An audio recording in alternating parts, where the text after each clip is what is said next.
yeux pour la 3e journée de Matech, donc avec un sujet très très passionnant qui était déjà annoncé, qui s'appelle Forensic, ou la cybercriminalité numérique. Je poserai juste une question avant, parce que c'est important. Qui a déjà entendu parler du Forensic? Donc ça va, on a quand même. Alors, on a déjà quand même des gens qui connaissent c'est quoi le Forensic. Pourquoi je pose cette question-là? Parce que une grande partie, quand j'annonce le sujet, une grande partie de l'audience ne connaissent pas c'est quoi. Et j'essaie d'essayer de faciliter le sujet. Est-ce qu'il y a des gens qui ont suivi des séries américaines comme NCIS? Ah là, par contre, j'ai plus de monde. C'est déjà bien. Des gens se rappellent Abby? Après, c'est un mythe quand même, Abby. Vous me corrigez après, mais Abby, en même temps, c'est un forensic scientist qui fait du DNA, donc scientifique, médical, qui fait du digital. Là, par contre, on va essayer de se concentrer sur l'aspect digital, qui est notre sujet. Et il fait plein d'autres, qui est un domaine d'expertise assez large. Mais si je veux un peu le résumer, et après je vous poserai un peu la question de le résumer d'une façon un peu plus détaillée que moi, le forensic, c'est le fait qu'on a une information numérique et qu'en général, c'est qu'on a un délai pénal. On a un jugement, on a un avocat, que dans la scène de crime, on a un outil numérique et on a besoin de collecter des informations pour que ce soit une preuve. Donc les choses changent. C'est plus question qu'un coup de piratage il est là, j'essaie un peu de savoir qui est la source, qu'est-ce qui est altéré, comment la personne est rentrée, c'est pas mal. Mais là, on est en train de dire, je prends des preuves, je les soumets à un juge, et il y a un jugement derrière. Donc il y a un point qui est assez important, qui est l'intégrité de cette information-là. Il faut que l'information soit vérifiable, qu'on peut être sûr et certain qu'elle n'était pas falsifiée. Et c'est là où on va essayer un peu d'aborder le sujet en 3 angles. On va essayer un peu les 3 qui sont en général les plus connus quand on essaie d'analyser un sujet, qui est, c'est quoi le process, c'est quoi la démarche, c'est quoi les outils, les technologies qu'on a besoin, et l'humain, il ne faut pas oublier, parce que derrière, il y a quelqu'un qui doit être consulté, qui doit avoir d'expertise. On essaie un peu de regarder un peu ces 3-là. On commencera par le process, qui change un peu de process d'un pentester, un process un peu d'analyse standard d'un coup de piratage qu'on doit analyser pour savoir. Donc c'est un peu là où il y avait un article que j'ai adoré de Jean-Pierre, qui introduit un peu le sujet d'une façon vraiment très pédagogique, etc. Et avec un process, donc ça va être un peu ma première question. C'est quoi la démarche? Je sais qu'il n'y a pas vraiment de démarche standard, mais c'est quoi la démarche qu'on utilise le plus dans un domaine comme celui-là, qui est un domaine qui est assez critique, parce que c'est une preuve demandée au niveau jugement, au niveau juge. Donc c'est un peu assez critique au niveau légal.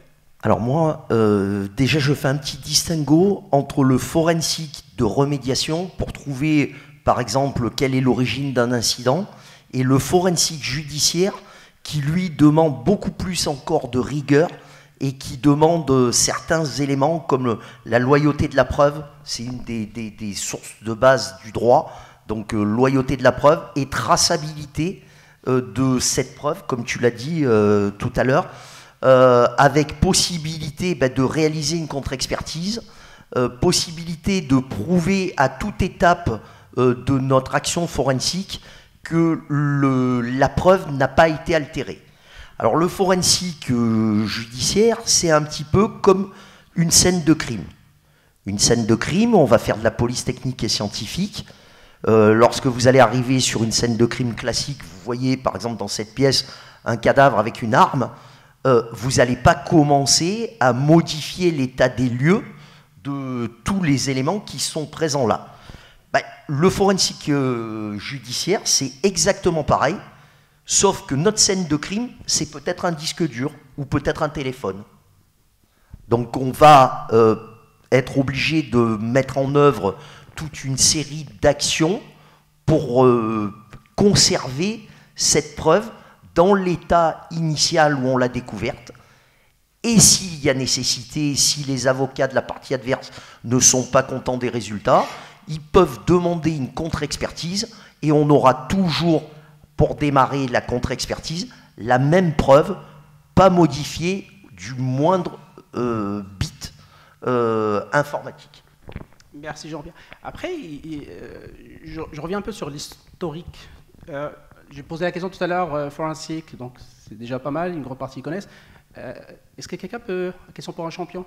La première fois qu'on a fait recours à une analyse scientifique, numérique, une analyse scientifique au niveau judiciaire, ça date de quand? Jean, question pour un champion. Si on revient carrément en arrière, ça va être quand? Juste pour vous donner un peu, comme quoi c'est quelque chose qui a commencé, ça fait des années avant même le numérique. C'est un peu mon introduction aussi. C'est 1800, pas 1900, 1847. C'est des années. Et c'est un peu là où on dit numérique, mais quelquefois ça ne touche pas que le numérique. C'est au-delà du numérique. Aujourd'hui, on revient un peu sur le OT ou le IoT. Donc c'est aussi pour ce périmètre-là. Ce n'est pas que pour les PC, les téléphones, mais ça peut aussi toucher d'autres réseaux.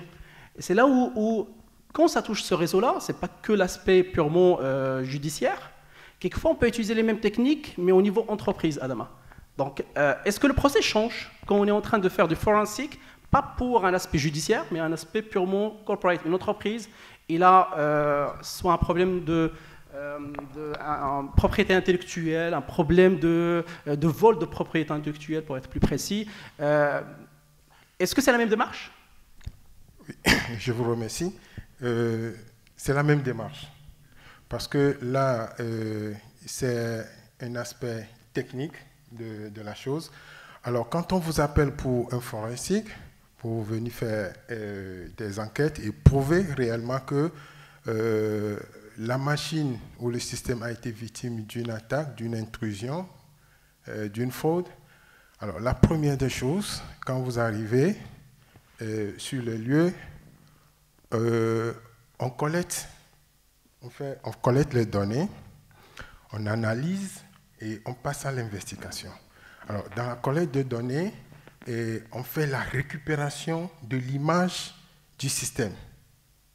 Alors, la récupération de l'image du système consiste à ce que vous récupérez le système d'exploitation qui est sur la machine physique et que vous ne travaillez pas directement sur la machine, mais vous travaillez sur l'image du système. Alors, dans la récupération, il faudrait que l'information soit authentique à l'original, récupérée bit par bit. Si, au cours de la récupération de l'image, il y a une erreur, vous recommencez.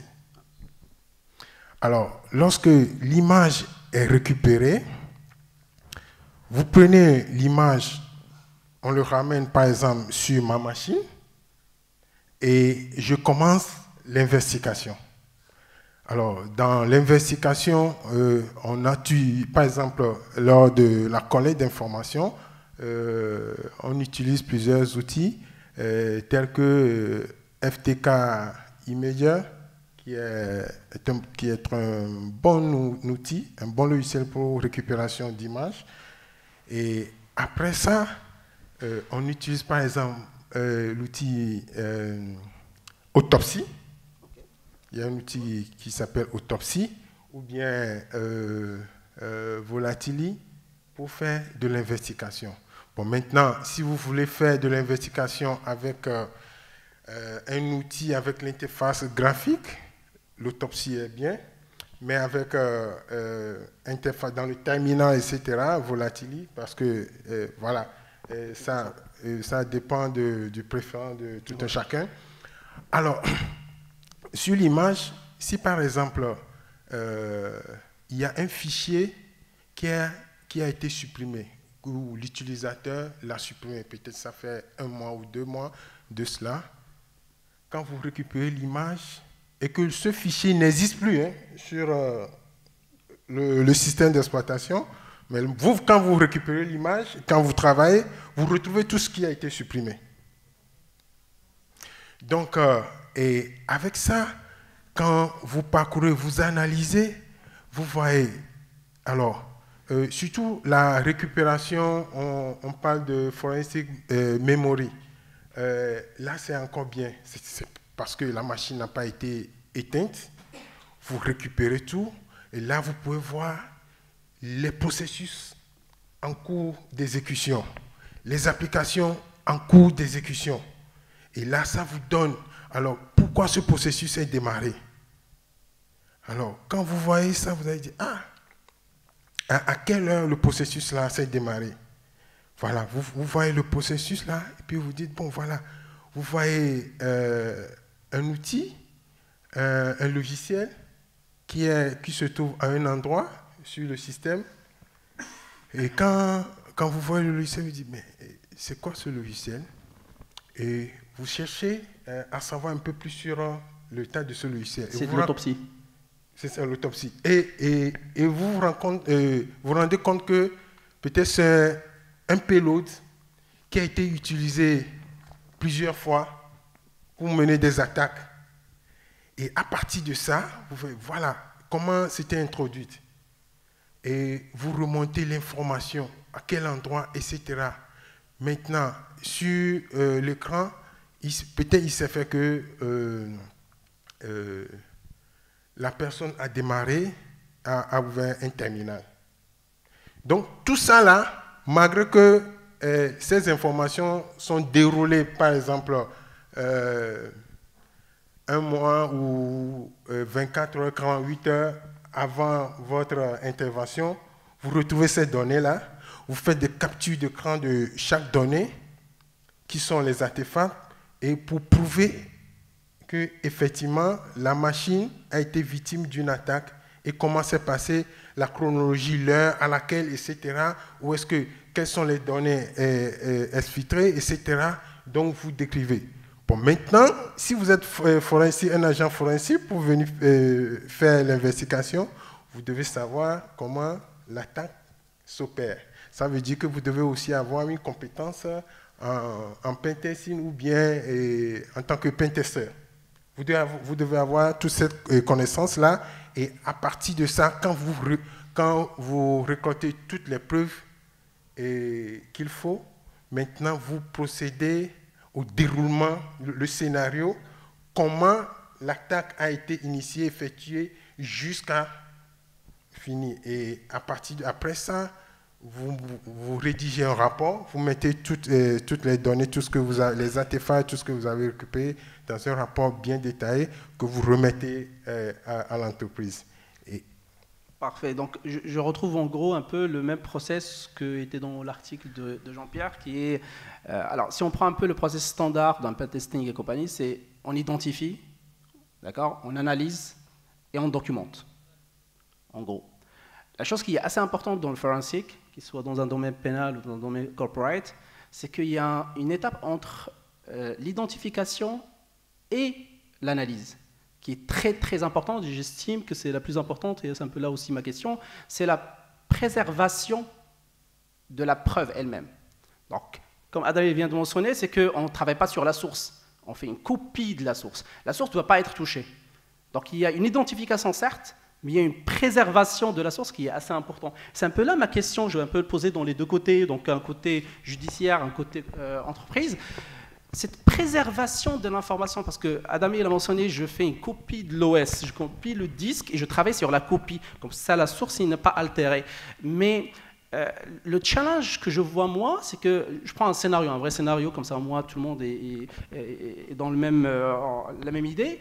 Je suis appelé par un juge, j'ai une scène de crime, il m'envoie un téléphone avec une balle, parce qu'en général, on ne récupère jamais les preuves sains et saufs, tranquilles. Ouais, souvent, on récupère quand même des preuves qui ne sont pas forcément toujours en bon état, puisque comme on travaille au criminel, des fois, les téléphones ont séjourné dans l'eau, les disques durs ont déjà eu des difficultés, on peut rencontrer le téléphone qui a pris une balle. Donc, on va se faire assister en fait d'experts dans différents domaines pour pouvoir d'abord remettre en état l'appareil et ensuite procéder à son analyse.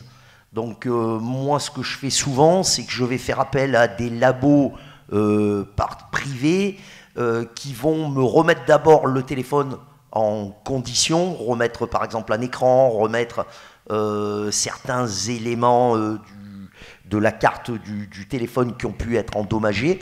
Et ensuite, alors tout ça, c'est fait avec des protocoles. On fait pas, enfin, je l'emmène pas chez le réparateur du coin et qui commence à sortir le fer à souder et qui me fait ses petits bricolages. Hein. Ça marche pas comme ça. Mais en gros, un expert judiciaire, donc quand on est expert judiciaire en titre, on a une ordonnance de commission d'experts du juge d'instruction. L'ordonnance de commission d'experts du juge d'instruction, c'est en fait le juge d'instruction qui vous délègue ses pouvoirs pour une partie donc, des investigations, et ça vous permet donc de pouvoir faire des réquisitions auprès d'entreprises privées comme Orange. Je veux dire, un expert judiciaire, il veut récupérer l'identité d'une personne par rapport à une carte SIM, et bien, il fait une réquisition judiciaire, comme pourrait le faire une autorité de police, puisqu'il a délégation du juge, et il obtient les mêmes résultats que l'autorité de police. Sur la partie expertise en elle-même, on rentre maintenant dans un monde tellement pointu où même si l'expert a des connaissances, il ne peut pas être bon dans tous les domaines. Donc il a la possibilité de se faire assister de ce qu'on appelle un sapiteur, c'est-à-dire que moi, expert judiciaire, je suis spécialisé en informatique, j'ai besoin d'une compétence électronique sur une petite partie de la mission. Faisal est l'expert en électronique. Je demande au juge d'instruction de nommer Faisal comme sapiteur par rapport à ma mission à moi. Et il va m'assister sur la partie sur laquelle j'ai moins de compétences. Et c'est un peu là où garder ou préserver cette intégrité de la source de l'information est assez critique. Ça veut dire que la personne, je ne peux pas... Bon, par exemple, vous êtes labellisé, vous avez un label. La chose qui n'existe pas au Maroc, mais je reviendrai sur ce point-là, dans l'aspect humain, ressources humaines. Donc, quand j'ai dit, on va essayer un peu d'aborder le sujet sur les trios. Donc là, on parle process, on parlera outils, et après, on parlera sur les ressources humaines. Mais là, c'est labellisé.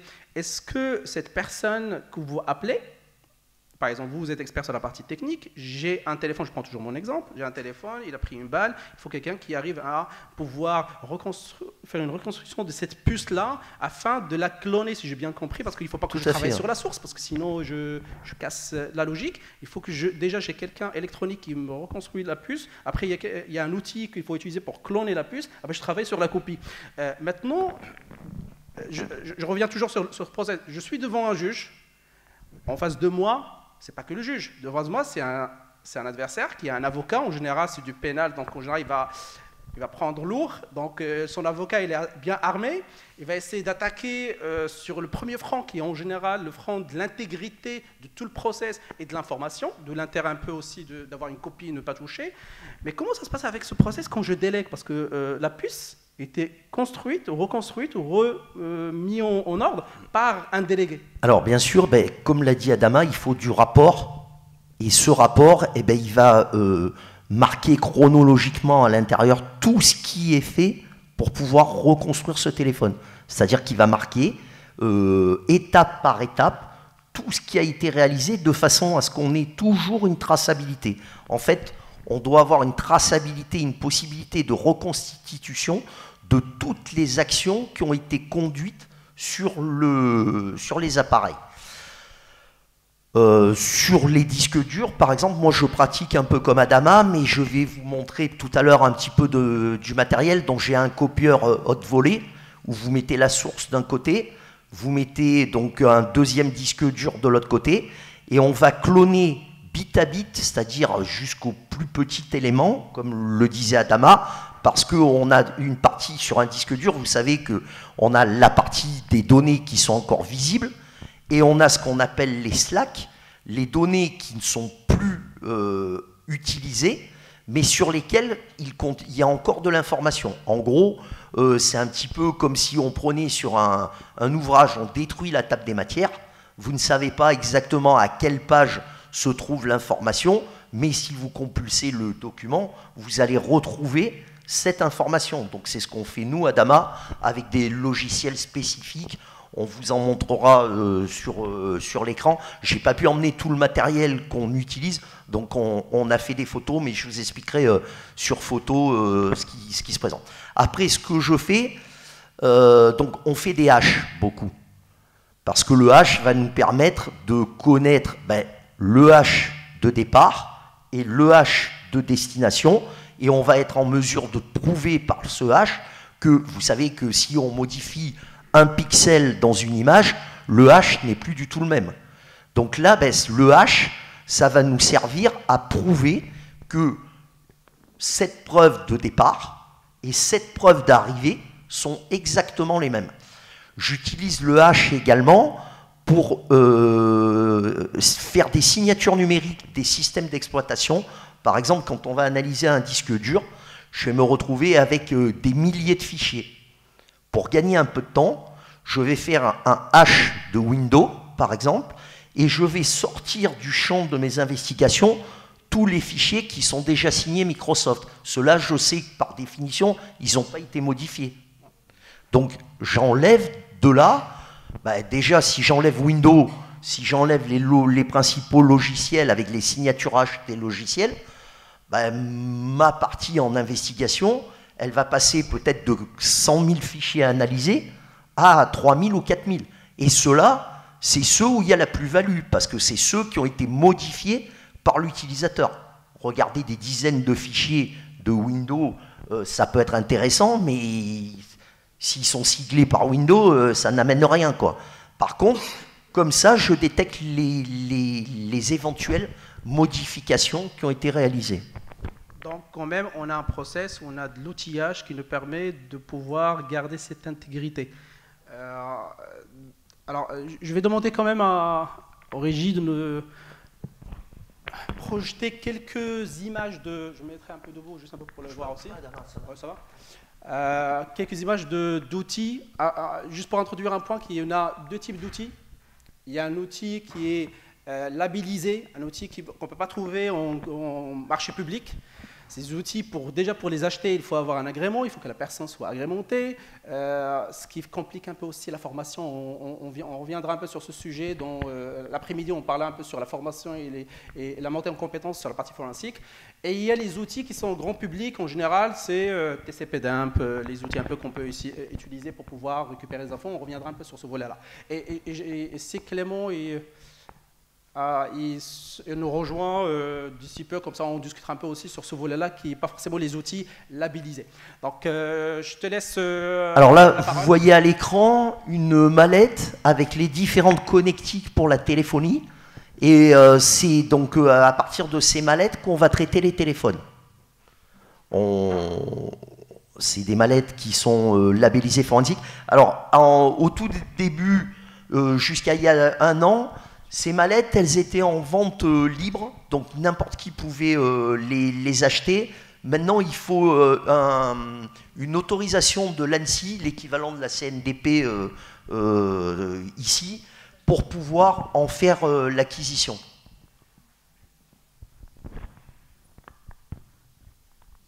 Tu peux envoyer la photo suivante, voilà. Donc voilà comment ça se présente avec la mallette. Vous voyez, donc je peux traiter les cartes SIM, je peux traiter des mesh storage, je peux traiter y compris les drones, puisque les drones, souvent, ils ont des systèmes embarqués qui sont faits à base d'Android. Donc je vais pouvoir traiter du drone.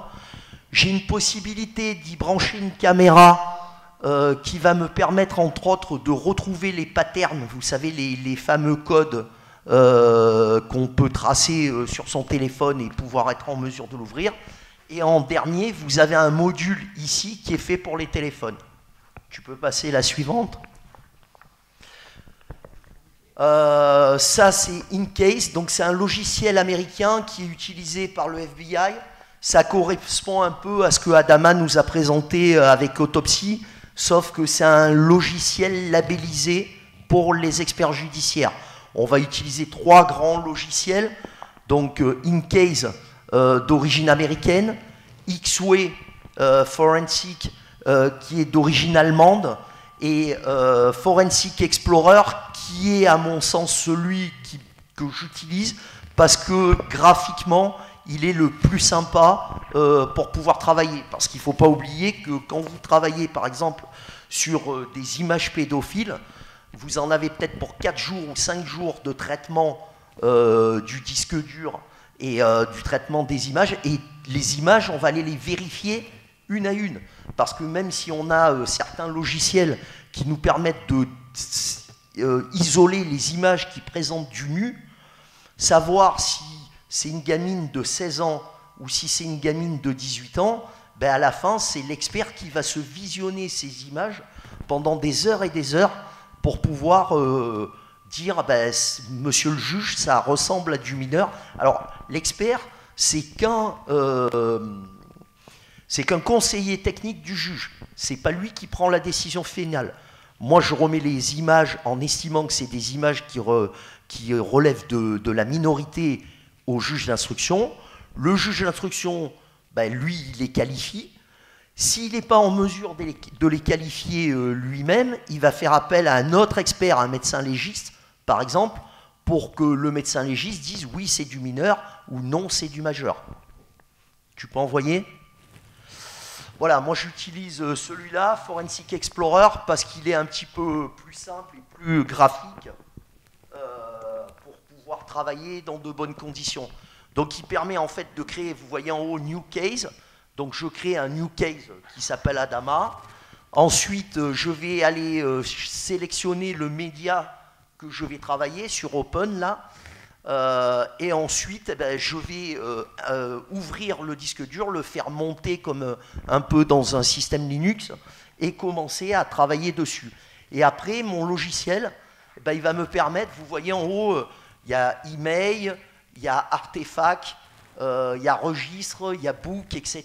Donc le logiciel, il est déjà prévu pour traiter les fichiers en fonction des extensions de fichiers, des signatures qu'il connaît également, puisque dans une image, par exemple, les premiers caractères, donc sur une image, les premiers caractères, ça va définir si c'est du JPEG, si c'est du BMP, etc.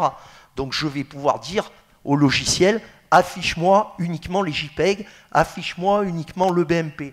Ça va me permettre de travailler plus finement sur mes investigations. La suivante. Voilà. Donc là, j'ai monté mon disque dur sur cette partie-là. Et là, sur cette autre partie, ben, j'ai l'affichage des images et des différentes vidéos. Donc je vais regarder, par exemple, dans ces images, il y en a une bonne partie qui sont des images classiques, puis paf, je tombe sur une image d'un crime, enfin, d'un assassinat, ou sur une image pédophile, etc. Donc là, on est toujours dans la première partie de ce que nous a indiqué Adama, c'est qu'on a collecté, et là, on commence l'analyse. Et ensuite, eh ben, tout ça, on va le référencer dans un rapport qui va chez le juge d'instruction. Alors la grande difficulté, c'est que les autres parties du procès, ce n'est pas forcément des experts en informatique. Donc il va falloir qu'on vulgarise le langage informatique dans du langage compréhensible par tout le monde. J'ai déposé à de nombreuses reprises devant la cour d'assises, quand vous avez les jurés, le juré, il y en a un qui est boucher, l'autre il est commercial, l'autre il est professeur, donc pour eux il faut leur expliquer dans un langage simple des données techniques qui peuvent être des fois complexes. J'ai passé... Comment expliquer un cache?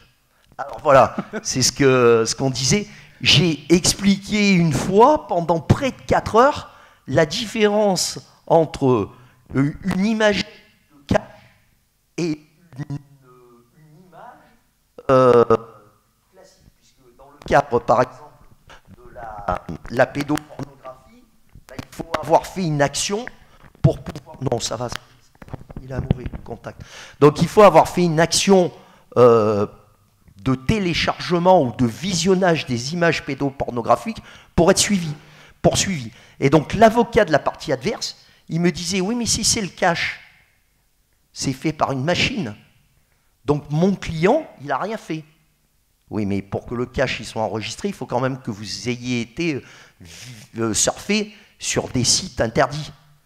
Mais vous voyez, des fois, ça peut être rien que sur des petits détails comme ça, que les avocats adverses vont essayer de s'engouffrer et essayer de vous déstabiliser lorsque vous témoignez à la barre, ou essayer de démonter l'ensemble de votre procédure.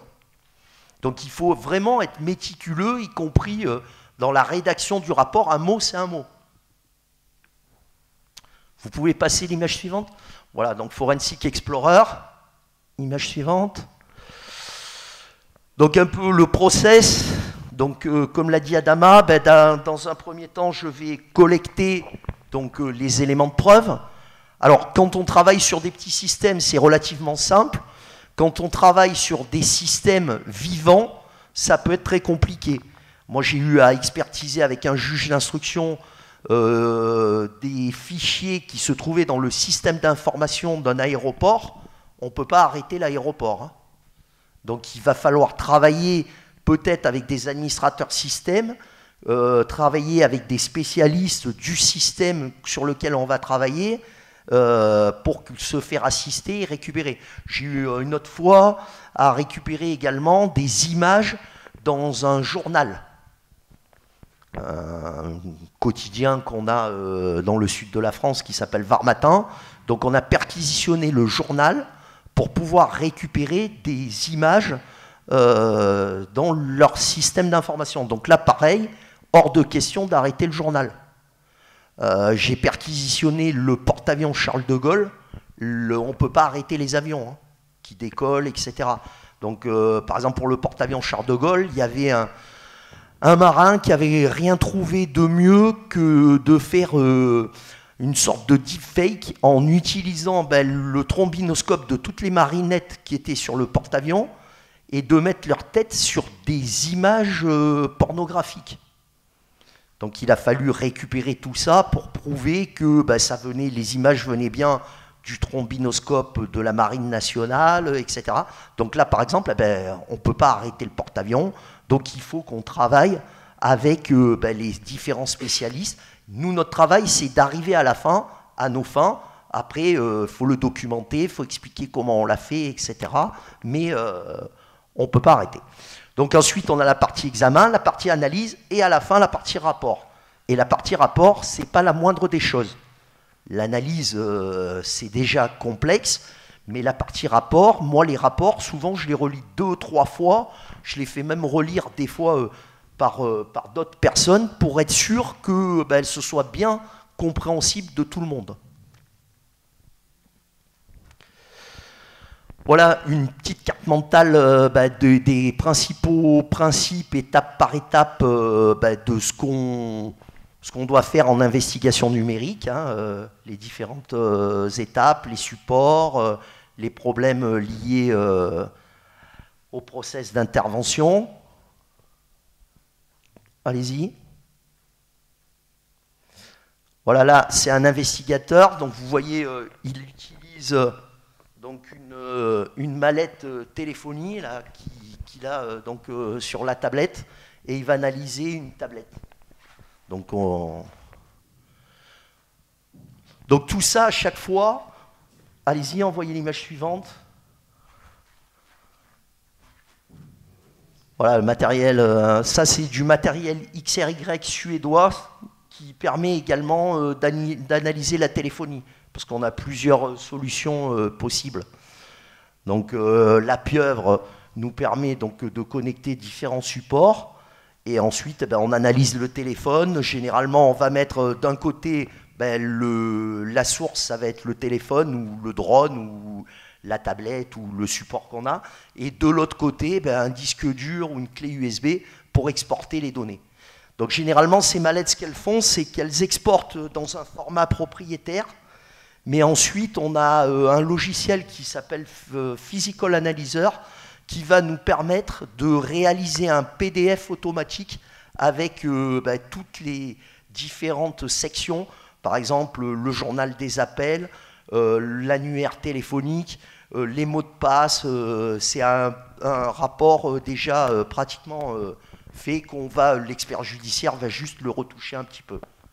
Allez-y sur le matériel. Vous pouvez envoyer, ouais, ça c'est la MSAB. Donc voilà comment ça se présente en sortie. Là. Donc là j'ai analysé C'est un téléphone, c'est un iPhone, je crois. Et donc là, vous avez les différents, donc les calendriers, les chats, tout ce qui a été la navigation à Internet, le journal des appels.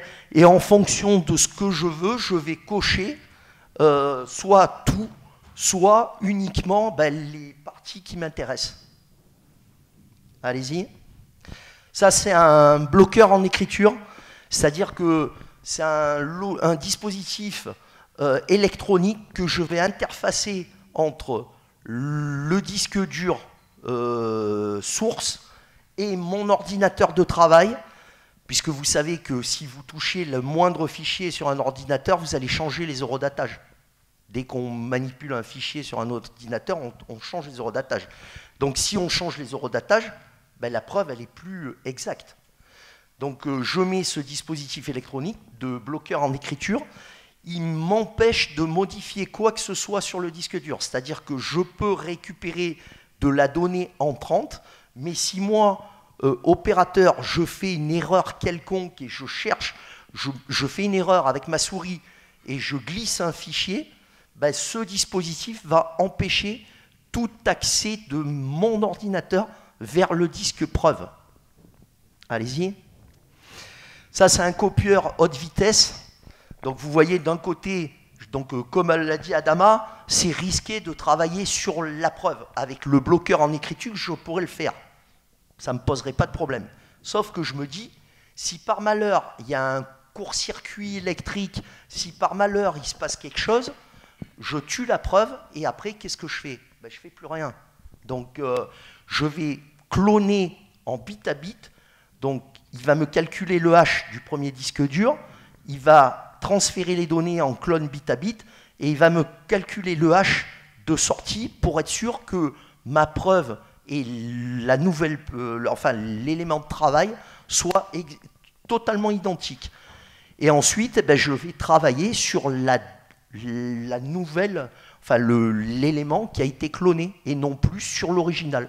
Donc l'original, je le remets dans mon sac sous-scellé et je recèle le support pour qu'il n'y ait pas d'altération possible de ce support.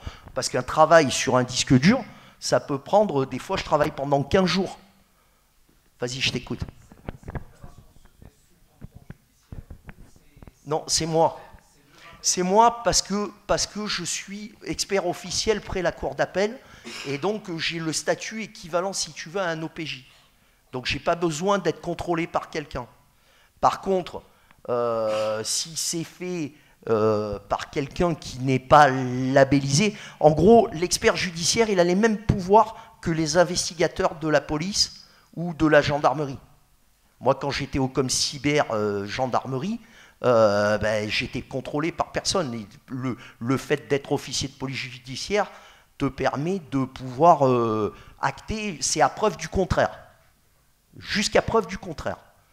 Mais dans le rapport de la constitution de l'image, c'est documenté. Alors après, les étapes qui ont été faites, je vais documenter en mentionnant le hash de départ et que j'ai commencé l'opération à 14h10. Ça s'est terminé à 15h10, le clone complet, et le hash de sortie, pour prouver qu'en fait, il n'y a eu aucune altération possible du support et documenter heure par heure tout ce qui se passe. En fait, j'ouvre une sorte de main courante où je vais acter heure par heure tout ce que j'ai fait, minute par minute. Donc c'est un vrai travail. Allez-y.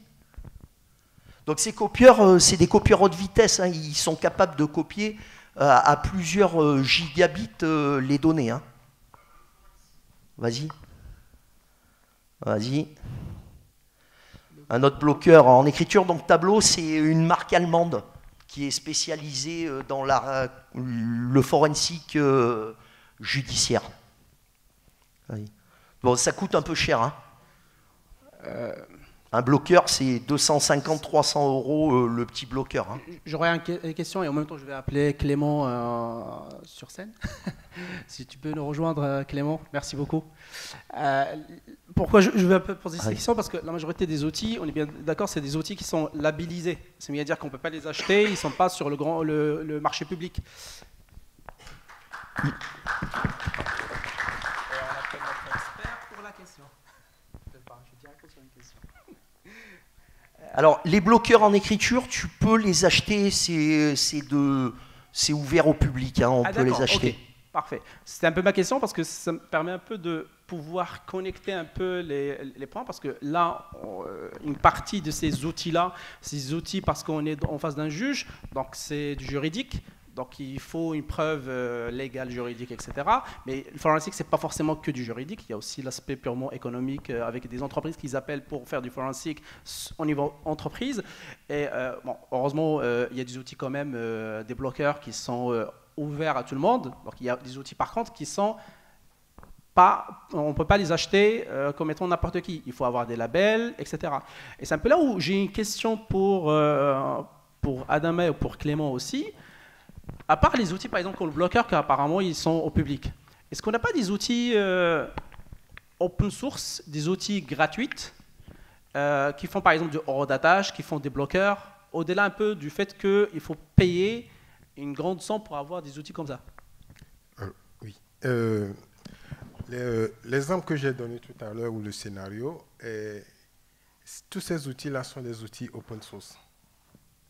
Est-ce que vous voyez? Donc, effectivement, la majorité des outils, que ce soit dans le domaine du pentest et du forensic, bon, forensic, on trouve essentiellement beaucoup de solutions propriétaires, et que ce soit du pentest, etc., je dirais peut-être à 90% voire plus des outils sont open source. Bon, maintenant, c'est vrai, les gens récupèrent les solutions open source et ils retravaillent sur ça pour faire des solutions propriétaires, etc.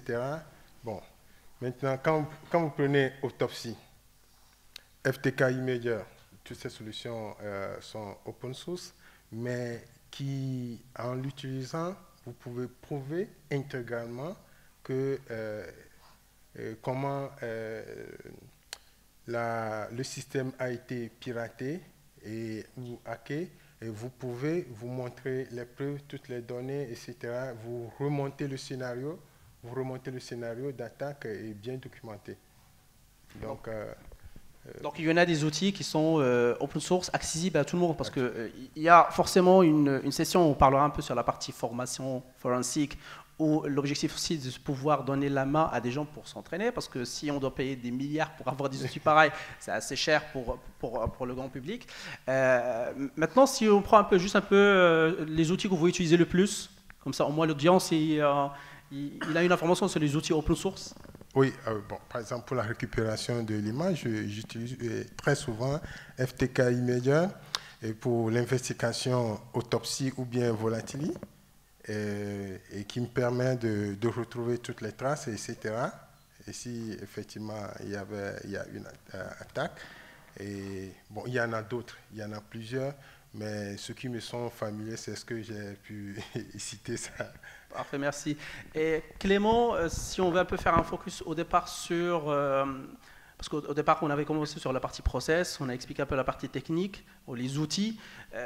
Ce qui peut intéresser l'audience aussi, c'est comment pouvoir garantir, avec des outils que vous utilisez, cette intégrité des données, parce que comme j'ai expliqué tout à l'heure, la grande différence entre forensic et non forensic, c'est qu'il faut préserver l'intégrité des données, parce que c'est des preuves, qu'elles soient des preuves pour du juridique ou des preuves qu'il y a un vol de propriété intellectuelle, et une entreprise va appeler un forensic scientist pour pouvoir venir prouver qu'il y a déjà un vol avant d'entamer une poursuite judiciaire, parce que sinon ça peut impacter leur marché. Est-ce qu'il y a des outils, est-ce qu'il y a de l'expertise aussi sur ça ?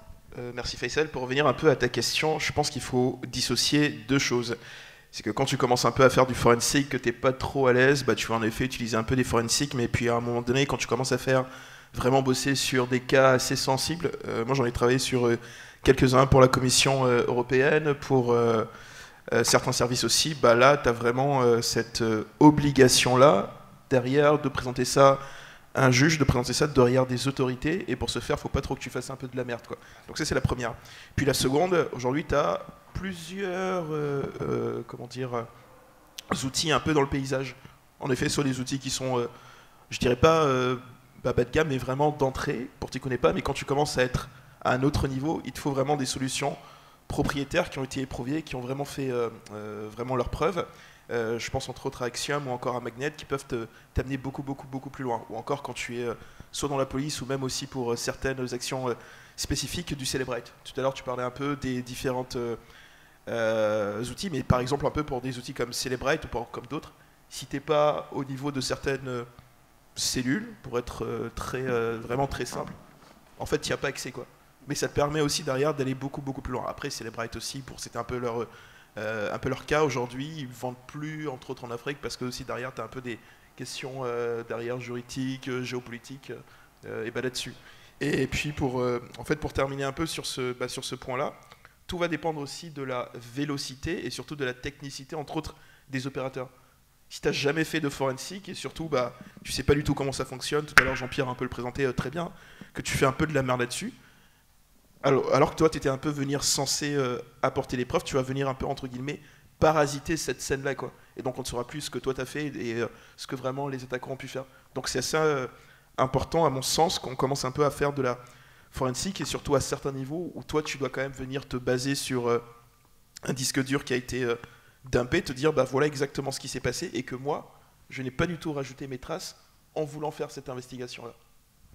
Donc, quand même, on peut commencer, si je fais un peu si je peux commencer avec du TCP dump, avec du Wireshark pour les anciens, ça s'appelait Etherreal à l'époque, des outils un peu qui sont déjà là, qui permettent un peu de s'entraîner, mais à un certain moment, quand on arrive à rentrer dans le cours des grands, c'est des outils qui sont un peu plus spécifiques, et même des outils, si je peux comprendre, faire du forensic sur une database, c'est pas, ou sur des données stockées, c'est pas la même chose que sur des données live, parce que là, il faut pas toucher un peu la prod, là, on a des preuves qu'on peut cloner.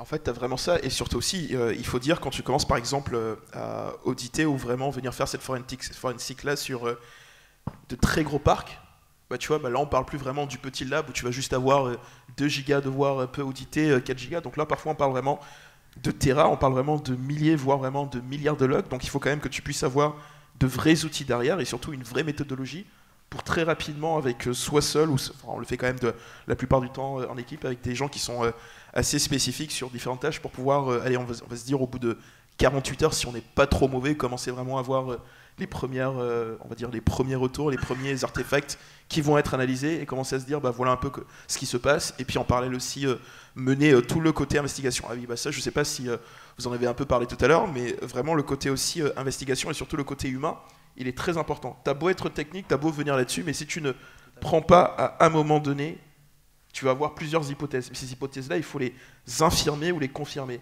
Et ça passe un peu pendant l'investigation par des interviews. Donc tu vas un peu aller voir les différentes personnes qui se sont fait un peu compromettre, un peu comment ça s'est passé. C'est comme ça que tu as commencé un peu petit à petit à dessiner un peu ce scénario-là qui s'est fait. Ce qui fait que je vais juste terminer un peu le trépied et je passerai à des questions. Là, au départ, on a parlé sur le process, les outils, et c'est une bonne introduction parce que je vais un peu ramener aussi sur l'humain. Alors déjà là, vous me corrigez si je me trompe, mais il y en a 2 types de forensic scientists. Il y a ceux qui sont labellisés, qui ont un trust, qui ont une compétence et un label devant le juge, et ceux qui n'ont pas, donc ils peuvent travailler sur forensic, mais plutôt au niveau entreprise, pas au niveau légal. Alors la petite différence, c'est que, à mes connaissances, si quelqu'un ici l'info, je suis preneur, mais au Maroc, on n'a pas de société privée, on n'a même pas de label qu'on peut donner, il n'y a pas une possibilité de labelliser une entreprise pour faire du forensic. En général, forensic au Maroc, c'est que l'État. Donc, quand je dis l'État, c'est police scientifique, gendarmerie, etc.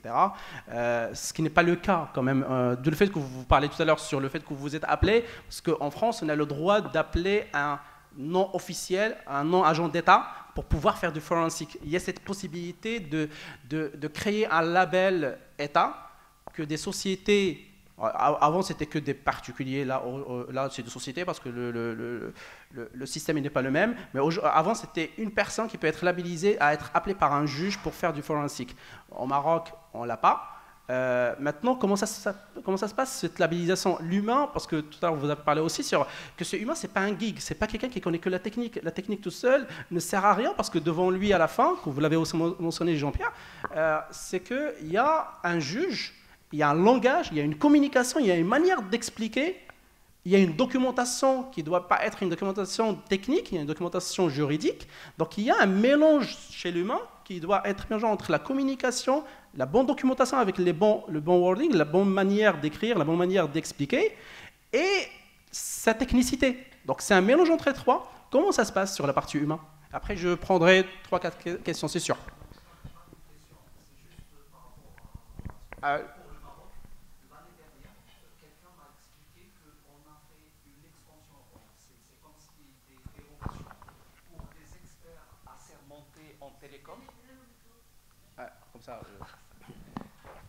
C'est une question que j'avais posée l'année dernière à un expert qui était parmi les intervenants, et il m'a expliqué que effectivement il n'y a pas d'assermentation pour des experts en forensique informatique, mais ils ont fait comme une dérogation ou une extension d'agrément pour les experts assermentés en télécom. Okay. Qui font ça. Mais officiellement, il y en a. Parce que je crois qu'au Maroc, les experts judiciaires, ça existe aussi, mais c'est très très limité. Il n'y en a pas beaucoup, je crois. Oui. Alors que nous, c'est des listes par cour d'appel. Chaque cour d'appel a X experts reconnus par les tribunaux sur un domaine particulier. Donc ça peut être la médecine légale, ça peut être les experts traducteurs, informatiques, etc. Non, ça, il y en a au Maroc. Il y a des traducteurs assermentés auprès des tribunaux. Il y a des médecins. On a la médecine légale qui existe. On a les experts. Ça, on entend. Les Marocains, on connaisse pas mal les experts dans les affaires immobilières. Donc ça existe. Et c'est des experts qui sont assermentés auprès des tribunaux. Et chaque tribunal, il a sa propre liste. Mais dans le domaine IT, dans le domaine technologique, ce que j'ai eu comme information, c'est qu'il y a quelques tribunaux au Maroc qui ont des experts en télécom. Et lorsqu'il y a des cas où ils avaient besoin d'expertise dans le domaine informatique, c'est comme s'ils ont pris ces experts-là, ils ont étendu un petit peu leur périmètre. La compétence, Parfait. Donc, si je reviens, merci Sergi. Si je reviens sur la question, c'est quoi les compétences principales pour quelqu'un qui va travailler sur le forensique? Alors, moi, je rejoins tout à fait Clément. Une enquête judiciaire, c'est quoi? C'est un puzzle. Et à la fin, si on veut voir l'image complète, il va falloir mettre tous les morceaux du puzzle. Et là, l'image, elle va nous apparaître. Donc, il faut une partie technique. Mais il faut une partie aussi, comme tu l'as dit, pour corroborer ce que tu as vu sur la partie technique, entre guillemets, des auditions dans le cadre police ou des interviews dans le cadre civil, des interviews pour que les personnes, donc il faut des compétences humaines, des compétences d'investigateurs en fait, puisqu'on est à la frontière entre de la police technique et scientifique d'un côté et de l'investigation au sens enquête judiciaire de l'autre.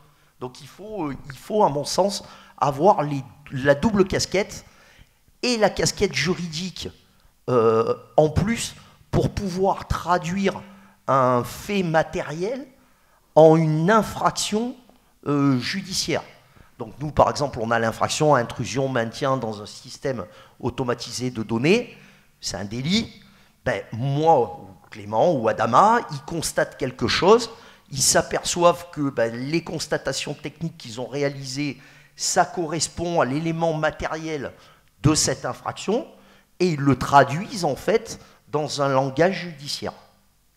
Et côté Adama, pour la partie entreprise, les interlocuteurs pour la partie forensique, c'est qui? C'est le DG, c'est le CTO, c'est avec qui on parle? Je comprends que sur la partie juridique, c'est en général un juge. Mais sur la partie entreprise? Dans les entreprises, c'est généralement les DG, sur la recommandation des DSI, etc., pour l'investigation. Je me souviens, quand j'avais bossé, pour le Togo par exemple, qui s'occupe du SOC national du Togo, qui est une entreprise étatique, Cyberdéfense Africa.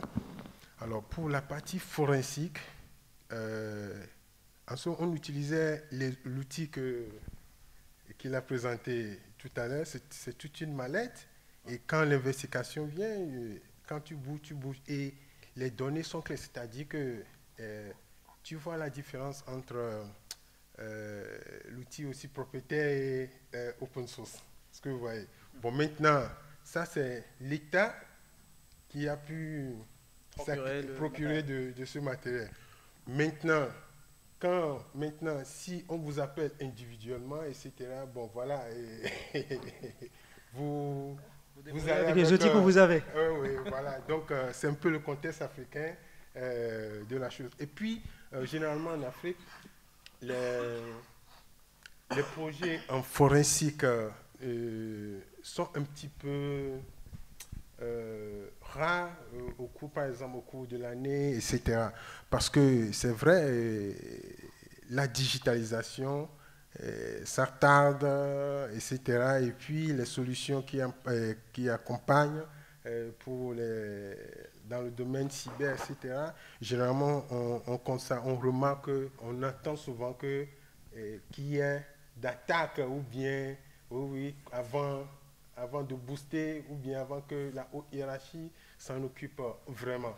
Ce que vous voyez. Donc, il y a ces problématiques-là auxquelles on est confronté. Bon, maintenant, pour l'investigation, le forensique, si vous prenez en tant que cabinet, vous mettez beaucoup d'argent pour récupérer les outils propriétaires, et à la fin des marchés qui l'accompagnent pas, vous n'allez pas faire du retour sur investissement. Donc, il y a ce facteur. Donc, je dirais que presque dans tous les pays africains, le constat est le même. Bon, voilà. Alors, juste question de timing, comme ça je laisse aussi le temps que l'audience pose des questions. J'aurais une question anecdotique, c'est que est-ce que vous pouvez me donner la première expérience forensique de chacun?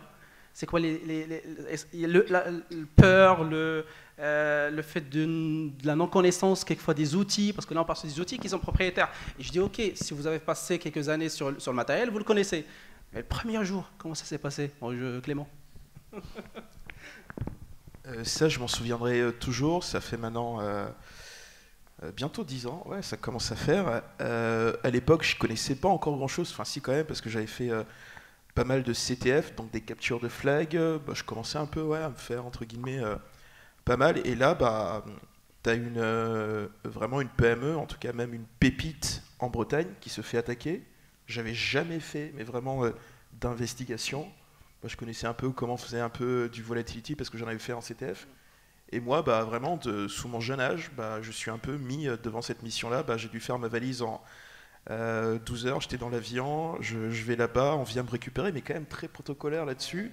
Tout le monde me regarde un peu, le petit jeune. Et je pense que il y a deux choses qui m'ont un peu aidé. Le fait quand même de prendre énormément de recul. Et par la suite, c'est quelque chose que j'ai énormément développé, d'ailleurs aussi lorsqu'on fait un peu des investigations et surtout qu'on gère vraiment des cellules de crise pour en gérer maintenant beaucoup à des niveaux étatiques, pour des présidences, pour des ministères en Afrique et en Europe, de pouvoir prendre énormément de recul, de pouvoir un peu être la personne qui va calmer tout le monde. Apparemment, j'ai un flegme légendaire, ça peut aider.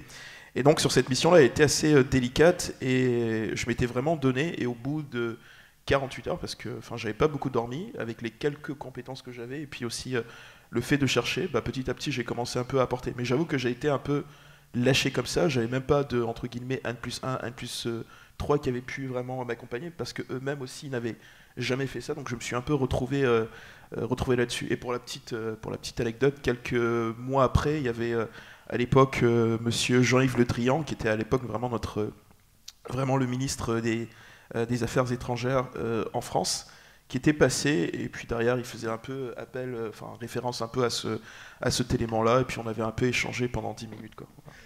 Parfait, merci. Adama? Alors, pour moi, ça remonte lorsque je pensais pour l'État. Et on a été appelé pour l'investigation.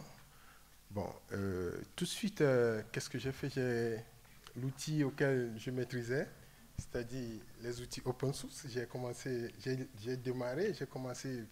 Après 2 heures ou 3 heures, mon chef m'interpelle, me dit tu en es où, qu'est-ce que tu fais, etc.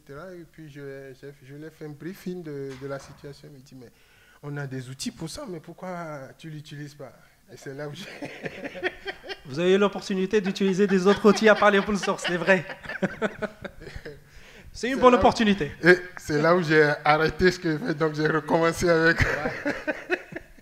Et Jean-Pierre? Donc, et donc j'ai recommencé, et puis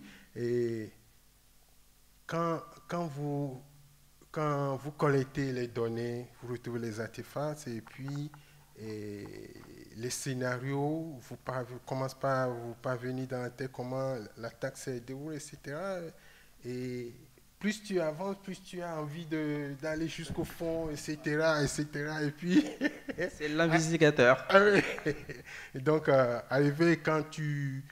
après ça, quand tu rassembles toutes les données avec des hypothèses, et puis tu décides, tu émets le rapport, etc., tu te dis, voilà comment c'est la chose. Après, tu te sens quand même un peu grand. On est fiers. Voilà. Merci Adama. Jean-Pierre? Alors moi j'ai commencé en 2003 pour la gendarmerie française, puisque j'étais enquêteur cyber pour la gendarmerie. J'avais commencé un tout petit peu des investigations avant. En fait, la gendarmerie française a créé le diplôme d'enquêteur cyber en 2001. Les tout premiers ont été formés en 2001. Elle avait une tradition déjà d'avoir fait un petit peu d'analyse sur de l'informatique, puisqu'à l'Institut de recherche criminologique de la gendarmerie, c'était en 1994 qu'a été créé le premier département qui traitait déjà un petit peu de l'informatique, avec à sa tête un polytechnicien venant du milieu scientifique, quoi. Ensuite, moi j'étais le premier de mon service et j'étais le premier du département. Donc c'était quand même pas mal de responsabilités sur les épaules, puisque mes chefs attendaient de moi que j'amène une nouvelle plus-value. Donc, comme ils ont dit, les premières missions, on est un peu dans le stress, quoi. Et puis les collègues, ils disent, maintenant que tu as le diplôme, tu peux pas décevoir, quoi. Il faut que tu fasses quelque chose, quoi. Donc ça a été mes premières missions. Ensuite, en 2004, j'ai un juge d'instruction qui me dit vous me faites des missions dans le cadre d'enquêteur gendarmerie. J'ai une mission un petit peu plus complexe. Je voudrais que vous la fassiez comme expert judiciaire non inscrit, parce qu'en fait, il y a 2 possibilités, expert judiciaire inscrit et expert judiciaire non inscrit. Mais c'est mieux d'être inscrit sur les listes des cours d'appel.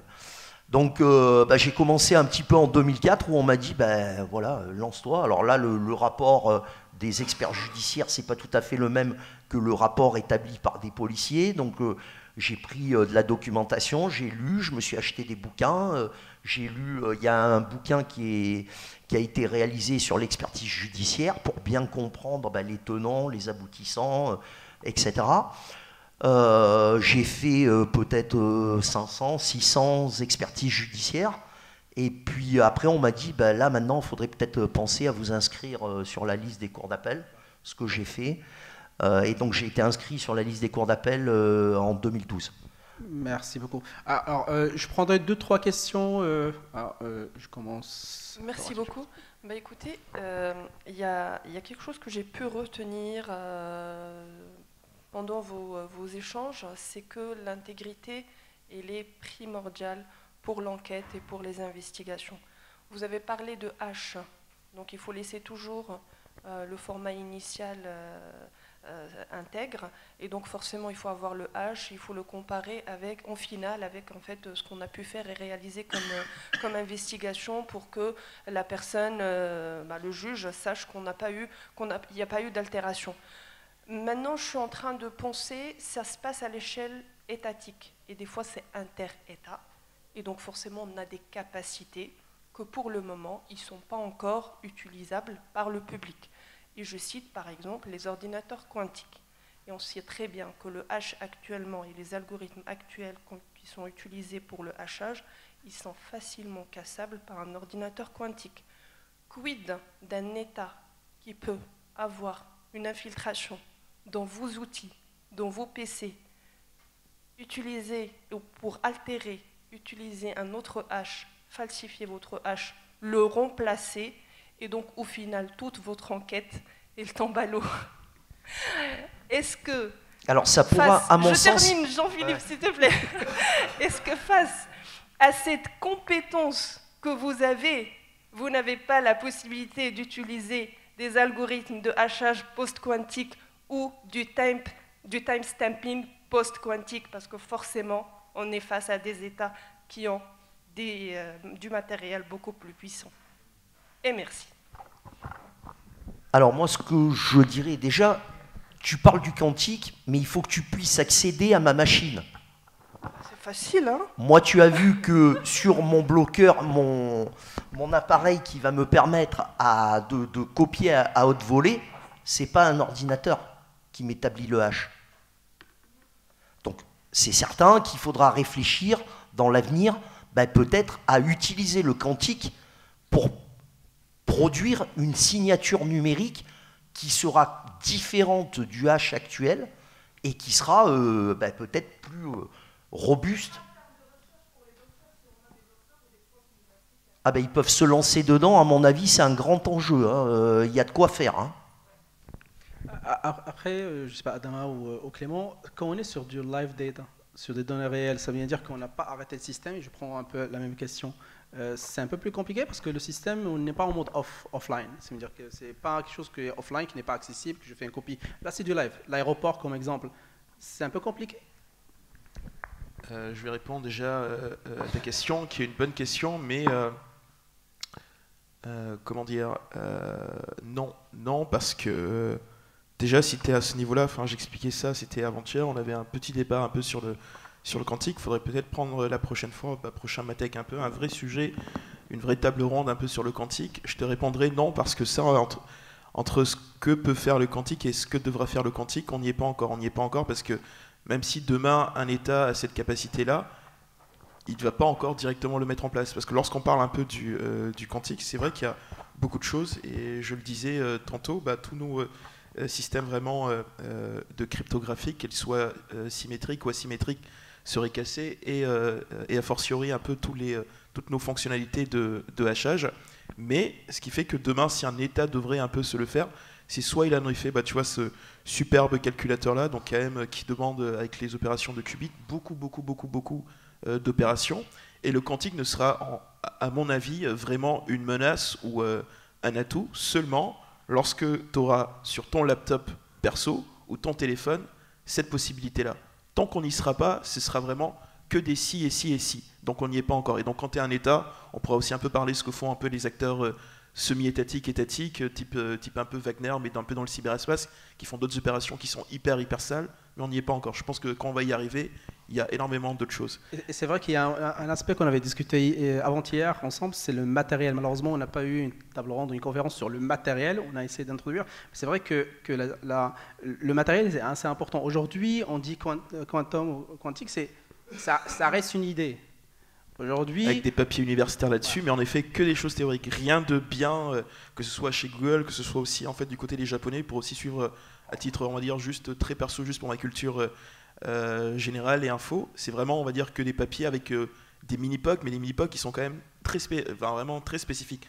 Jamais encore, on va dire, sur de l'utilisation, sur un peu de l'info classique, quoi. Quand on va y venir, là, je pense qu'on aura vraiment de vrais soucis, ou voire même de vrais espoirs, mais on est encore très loin, quoi. Une question. Je reviens.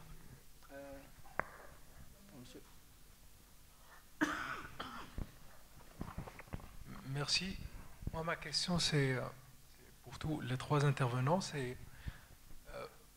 en fait mener une enquête, c'est travailler sur des choses extrêmement complexes, très pointues. Et quand mais notre enquête, on a des résultats. Comment expliquer à des gens qui ne sont pas du domaine et vulgariser ces résultats, expliquer la démarche, les preuves, quelle approche adopter?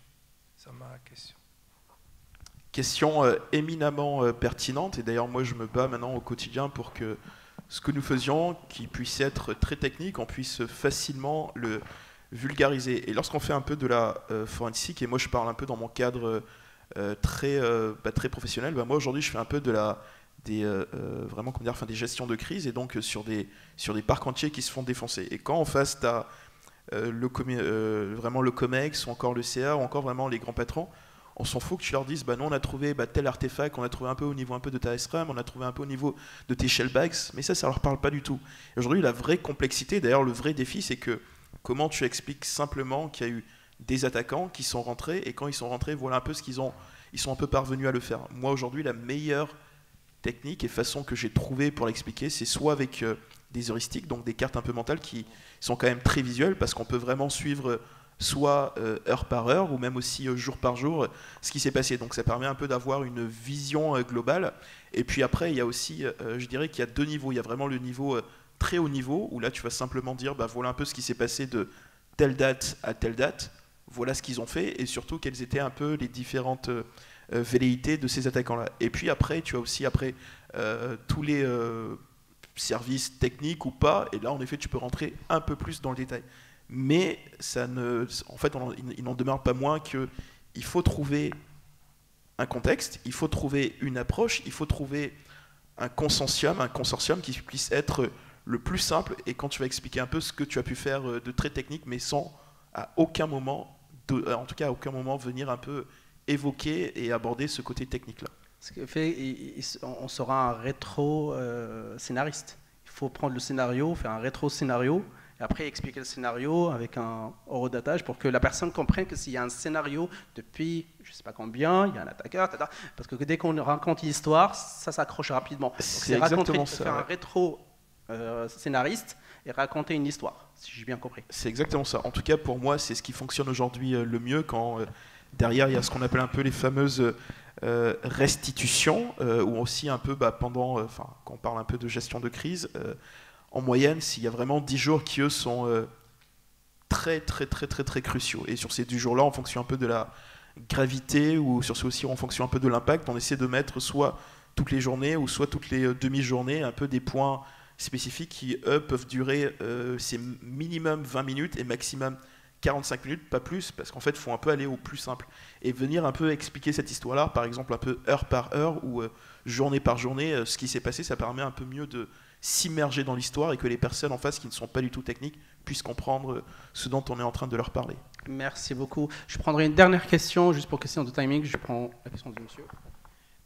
Merci pour la masse d'informations si importante et vivante. Moi, je reviens juste à la jurisprudence. Est-ce que c'est suffisamment développé au niveau de ce domaine, et quelles sont ses limites, puisque les cas sont très approfondis en matière d'investigation. Et en deuxième point, je reviens aux outils utilisés. Est-ce qu'il y a parfois des exigences sur certains outils à utiliser, ou bien c'est laissé à la décision des experts? C'est eux qui choisissent les outils à utiliser, sachant que l'origine de ma question, c'est relatif à l'authenticité de l'outil lui-même. Merci. Alors, donc deux questions dans votre question. La partie procédure d'abord, et après on parle des outils. Donc dans la partie procédure, moi j'ai un peu de facilité, parce qu'en fait c'est le code de procédure pénale que je vais utiliser comme garde-fou sur ce que je dois faire ou je ne dois pas faire. À côté, je vais utiliser également les textes relatifs aux experts judiciaires. Donc pour moi, la partie procédure, elle pose, enfin à mon sens, elle ne pose pas de problème, parce que je suis déjà bien encadré par des textes très pointus sur comment je dois procéder. Donc je suis en gros le protocole qui a été bâti et du côté judiciaire et du côté expert judiciaire, puisque les experts judiciaires, on a des compagnies, on a l'union des compagnies des experts judiciaires et on suit des formations régulières qui sont obligatoires pour avoir le renouvellement de l'agrément. Et donc de ce côté-là, pas trop. Après, du côté de l'outil, il n'y a pas de normes, donc comme le disait Adama, comme le disait Clément, on peut utiliser un petit peu tous les outils. Moi, je suis un peu contraint quand même en expertise judiciaire à utiliser un peu les outils haut de gamme. Je suis obligé d'utiliser InCase, je suis obligé les open source comme Adama utilise. Je ne peux pas trop les utiliser parce que je sais que les avocats vont s'infiltrer dans ces failles-là et dire oui, mais vos outils ne sont pas labellisés. Donc ça va me créer des problèmes. Ça va me créer des problèmes, je vais polémiquer pendant des heures et des heures à la cour d'assises. Donc je prends des outils InCase qui a été utilisé par le FBI. Il y a une grosse documentation qui prévoit comment est fait InCase. L'avocat, s'il commence à me dire « Ouais, mais pourquoi vous avez utilisé InCase? Pourquoi vous n'avez pas utilisé X-Way Forensic ?» Je lui dis « Écoutez, il est labellisé FBI.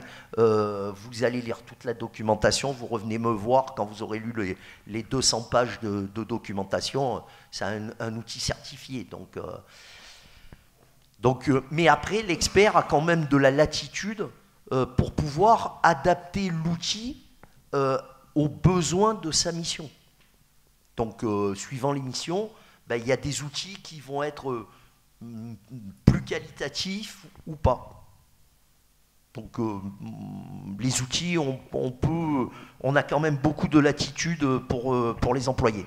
Après, ce que j'utilise aussi comme Clément, c'est beaucoup de cartes mentales pour simplifier un process qui peut être compliqué, pour essayer de l'expliquer de façon simple aux gens.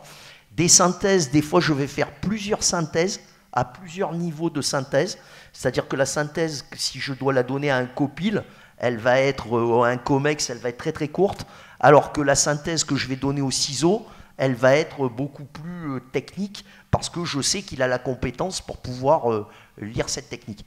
Et également ce que j'utilise, c'est le schéma événementiel, comme il l'a dit, puisqu'on a des outils logiciels qui peuvent nous permettre de le faire, un schéma événementiel avec une frise de temps, et dans cette frise de temps, toutes les actions qui se sont passées pour arriver à comprendre de façon simple le déroulement de l'attaque, par exemple. Merci beaucoup. Donc, juste pour question de timing, donc, je suis obligé de m'arrêter là, même si le sujet est super intéressant, super riche. On a essayé un peu d'aborder la partie process, méthodologie, principalement sur la partie intégrité des données eux-mêmes, qui est un point qui est assez important. On a parlé sur les outils, donc on a vu qu'il y a des outils open source qu'on peut quand même commencer à utiliser, surtout si on fait du CTF et qu'on commence à débuter du TCP/dump, du Wireshark, des trucs un peu standards. Mais après, on passe à un niveau où on a des outils qui doivent être labellisés parce qu'on a devant nous, c'est pas le juge, on a devant nous un avocat de l'autre côté. C'est surtout ça le danger, c'est l'avocat de l'autre côté qui va contester l'intégrité de l'outil et de l'analyse, et aussi l'aspect humain où il y a des documentations qu'il faut faire, il faut parler le langage à plusieurs niveaux, il faut savoir présenter, il faut savoir synthétiser, il faut savoir être un bon réalisateur de cinéma pour pouvoir un peu raconter l'histoire. Donc plein de compétences, plein d'idées. Je vous remercie de pouvoir être patient jusqu'à là, et je remercie infiniment les trois pénalistes qui nous ont donné énormément d'informations, énormément de nœuds dans le cerveau aussi. Merci beaucoup. Merci.